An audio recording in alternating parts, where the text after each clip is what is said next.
Good morning, my classy people. It is Monday morning. It is the 27th of October. We're 4 days out from Future Star Friday for the Breeders' Cup. Exciting week for us all, of course. And today, the post positions will be drawn and odds of morning lines will be installed. So, a lot of work ahead of us. Tip sheets for both days are available. If you buy both, they're $35. One day is $20. Great way to support us.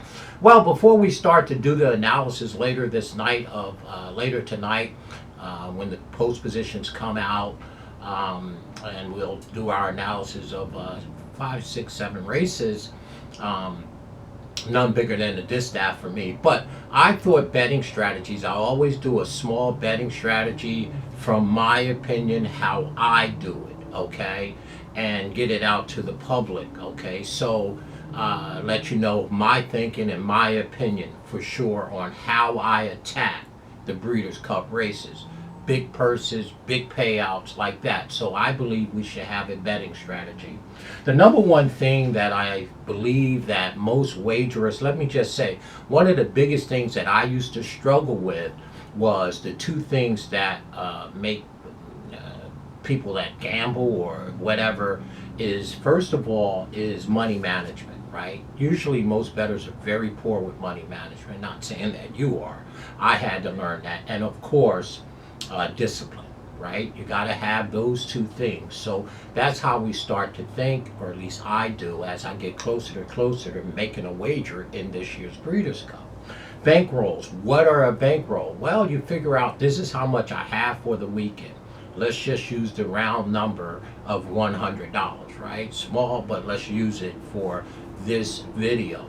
So if my bankroll is $100, myself, I break bets up in two ways. One, prime bets or action bets for me. An action bet is typically 10 to 20% of my bankroll, right? I don't like anything. I just want some action.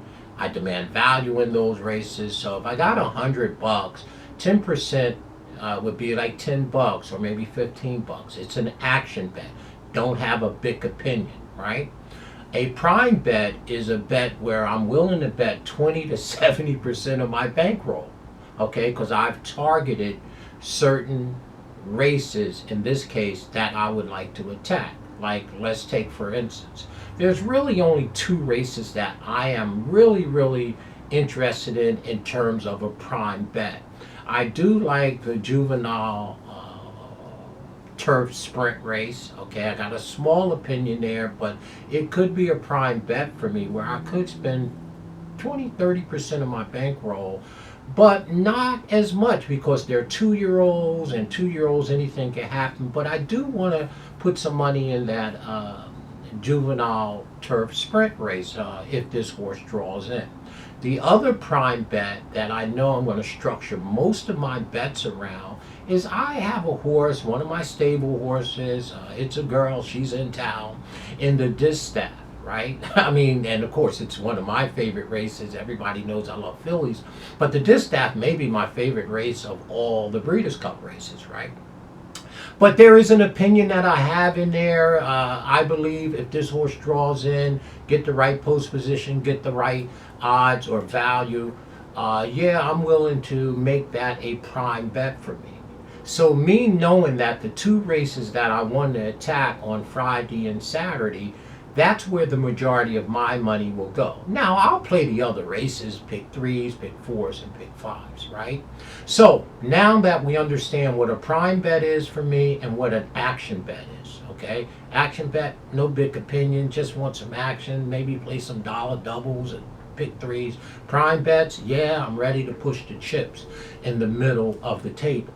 I believe we have to identify that, right? So the betting menu, I'm going to put under the description. Go and look for the 2025 betting menus for the Breeders' Cup and find out what are they offering. What kind of plays are they offering? I know for me, I'm a horizontal player, so I know they're offering 10 pick 4s, 4 or 5 pick 5s, 2 pick 6s, like that. and they also have special doubles Friday into Saturday. I want to put some action bets there. Big action bet for me is the juvenile fillies to the distaff. So that's big for me. So I'll put the betting menus that what the track is offering or Breeders' Cup is offering under the description in this video. But you can just go out and Google 2025 Breeders' Cup betting menu and find out what are they offering and where do I want to sink my money and where I don't. I spend a lot of time on structuring where my wagers are going to be. Now, that being said, just like money management and bankroll, I believe one of the things that folks have a hard time with is how many times are we right about a race or we had an opinion and you walk away, how did I lose money? I don't believe that we spend enough time on how do we, here's a Lynn Ragason's word, how am I going to attack the distaff? If I'm right, how am I going to get paid? So I believe you should sit down with pen and paper on purpose intentionally, right?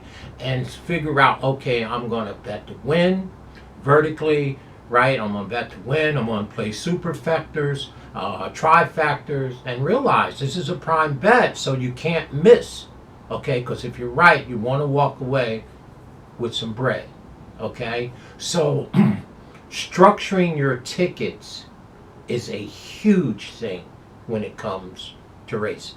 We could get caught up in the moment, the excitement, all the information that we've heard over the last 3 weeks. Of course, all the horses are top-notch horses. Of course, everybody loves their horse. Of course, this guy said that, that gal said that.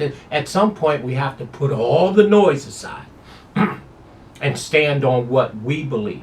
In other words, what is your opinion? What is my opinion? Right, wrong, or indifference, okay? Yeah, you can mix your opinion with mine or another person and that and this, but at the end of the day, the thing is, bet your opinion. That's the most important thing, okay? Nobody knows any more than the next person.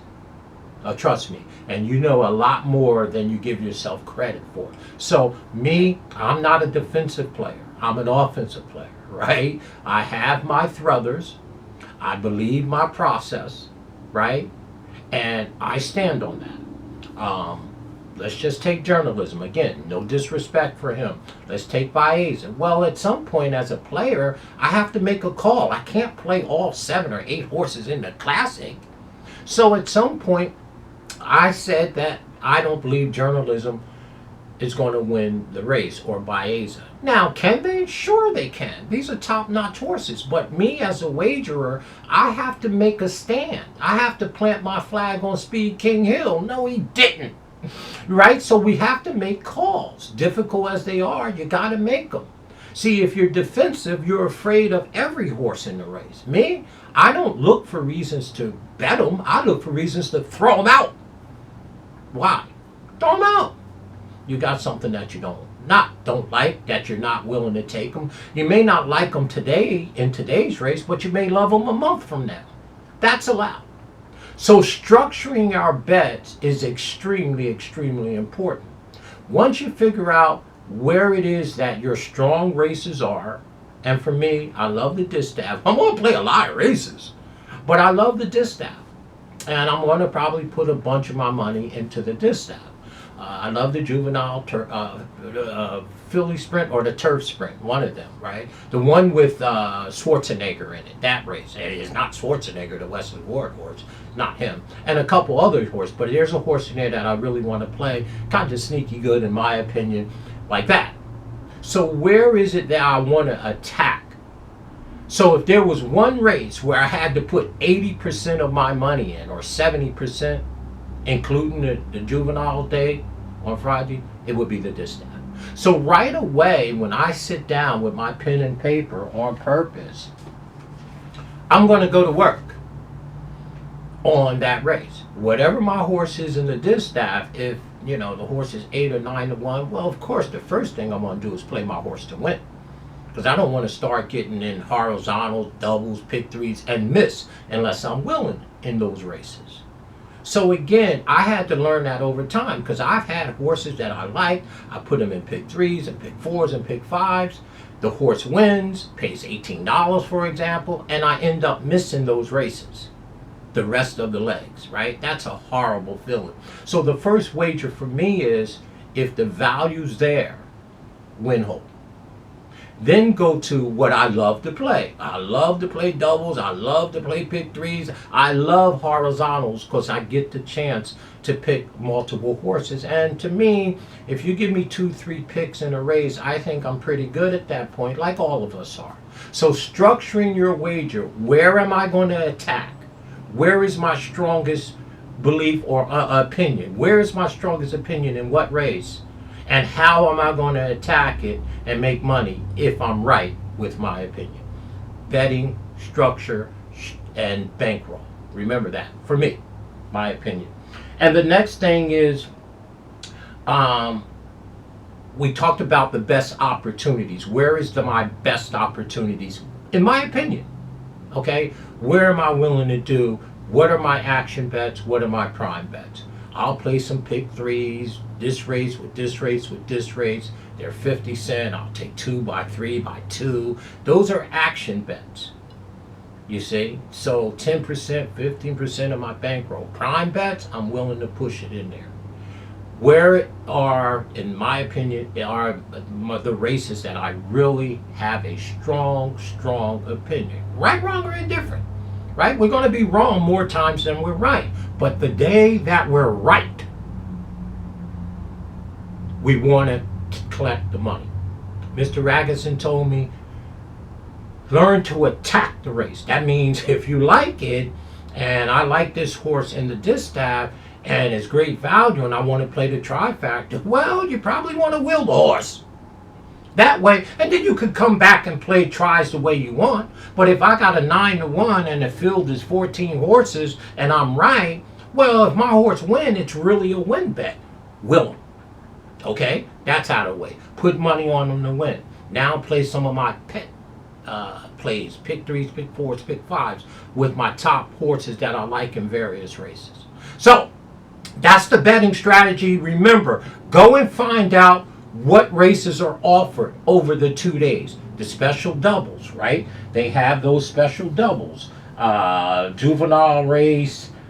They have an all pick 3 turf on Friday. On Saturday, they have an all dirt or all turf pick 4. You know I want a piece of that. Races 5, 8, 10, and 12. They have an all dirt pick 4. Races 4, 6, 7. Oh, that's the distaff. So right away, that all dirt pick 4 comes very attractive because my key race for me is race number 7, the distaff.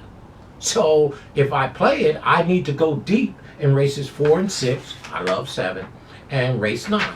Okay, so go and look for the betting menu, figure out your horses, and then sit down and say, okay, this is how I'm going to do a double here. I'm going to play to win. I'm going to play the exacta, $5 exacta box or a try or however. But at least you go in with a plan. Here is the first and last thing, or the last thing. On these type of days, there are bets from all over, 43 different countries or whatever wagering platform you're on. Get your wagers in early. Because sometimes, and you've probably experienced it, the system get overwhelmed, excuse me, and you're not able to get your bets in. You're not even able to make a deposit. Happened to me. I know it probably happened to you. By time Friday morning comes, I would have already had my bets on paper on purpose. I'll be intentional. I'll get my bets in because I know what I want to play, particularly my prime bets. I want to get them in. And then I'll always have the opportunity, computer-wise or electronic-wise, to cancel the bet if there are scratches and that type of thing. Remember, the system gets overwhelmed because the number of wagering amount, not so much the amount, but the traffic going across these betting platforms that we have, the legal obviously, platforms that we have get overwhelmed. So get your wagers in early in your platform. This is just my opinion on how I attack races, and even on a regular day, right? Bankroll, discipline, figuring out where do I want to plant my flag, what race do I feel the strongest about, and where am I willing to put my prime bet. And everything else other than that are action bets. Okay? My name is Wayne Bolden. There is the wagering strategy, my approach, my methodology to how I attack this year's Breeders' Cup. And I think we start with knowing what my bankroll is, then knowing what kind of wagers, betting menus are going to be offered to the public over the next 2 days, Friday and Saturday, the 31st of October and the 1st of November. I will put that link right under the descriptions, wagering strategies, but you can just Google it and go out. There's 4 or 5 places. I'm looking at the Breeders' Cup website right now, so they have it. Where do I want to sink my money? I love horizontal bets. You know I'm going to have big doubles, back into the distaff, pick threes, you know, like that. Okay? My name is Wayne Bolden. I'm the Speed King. Thanks so much for all your support. And again, everybody, you keep it classy 100. I know that you will. And most of all, have a bunch of fun, right? Let's not take the fun out of this. Right? You know what I mean? This is why we're here in this community, to help each other, have a place to come, change ideas, and be respectful and decent to everyone. All right? Keep it classy, keep it 100. I know that you will. My name is Wayne Bolden. I'm the Speed King. Of course. You don't want to play the classic? Well, I'm going to have them on my pick 4. I'll probably be 3 or 4 deep in that race. I want to play the distaff. All the girls are going to be in town. My name is Wayne.